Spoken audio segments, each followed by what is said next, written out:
నాది కొబ్బరి బొండాల వ్యాపారం. కొబ్బరి బొండాలు ఎక్కడ? కోటి సెంటర్. కోటి సెంటర్ ఒంగోలు. ఒంగోలు.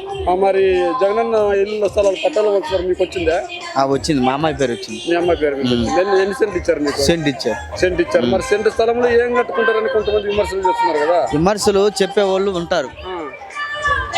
ఇప్పుడు ప్రజలకి న్యాయం చేసేవాడే కావాలి కానీ అన్యాయం చేసేవాడు దేనికి? మరి అయితే సెంట్ స్థలం వల్ల ఉపయోగం ఉందంటారు. చాలు, ఒక కుటుంబం బతకచ్చు. మరి అదే విధంగా ఇప్పుడు ఎన్నికలు వస్తున్నాయి కదా, ఎన్నికలు వస్తున్న నేపథ్యంలో ఎవరు గెలుస్తారంటారు? నాకు తెలిసి జగన్మోహన్ రెడ్డి మళ్ళీ సీఎం అవుతాడు. ఎందుకు సీఎం జగన్మోహన్ రెడ్డి గారు అవుతారంటే అతను చేసిన పనులు, అతను చేసిన అభివృద్ధి కార్యక్రమాలే అతను గెలిపిస్తాయి. మరి టీడీపీ జనసేన పొత్తుతో వస్తుంది కదా కానీ ఇప్పుడు వాళ్ళు పొత్తులు పెట్టుకుంటేనే వాళ్ళు ఎల్లకాలం వాళ్ళు పొత్తుల మీదే ఉంటారు. వాళ్ళు పొత్తులు లేకుండా వాళ్ళు జీవించలేరు, వాళ్ళు రాజకీయ జీవితం చేయలేరు. వాళ్ళు అంటే మా బలం పెరిగింది, ఖచ్చితంగా జగన్ ఓడిస్తామంటున్నారు కదా. టోళ్ళు 100 మంది వచ్చినా జగనన్న చిటికిన వేలు కూడా కదిలించలేరు వాళ్ళు.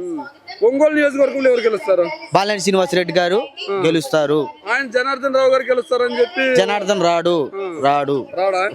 మరి బాలినేని శ్రీనివాసరెడ్డి గారు జగన్మోహన్ రెడ్డి గారు అప్పుడప్పుడు వ్యతిరేకంగా మాట్లాడతారు. వ్యతిరేకం అనేది ఎక్కడైనా వస్తుంది, వ్యతిరేకం అనేది రాకుండా ఉండదు.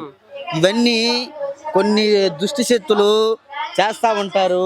ఆ దుష్ట శక్తులకి భయపడే సమస్య లేదు.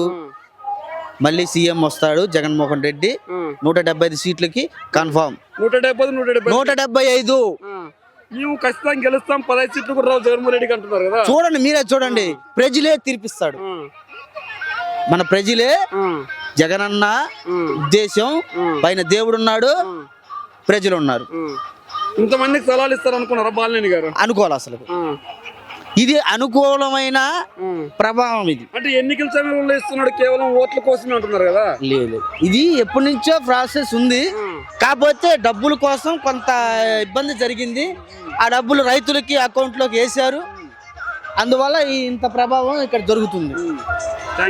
ఖచ్చితంగా వస్తాడు. 175కి 175 ఇబ్బంది లేదు. దుష్ట చేసే ప్రచారము మానుకోమని టీడీపీ వాళ్ళని చెప్తున్నా.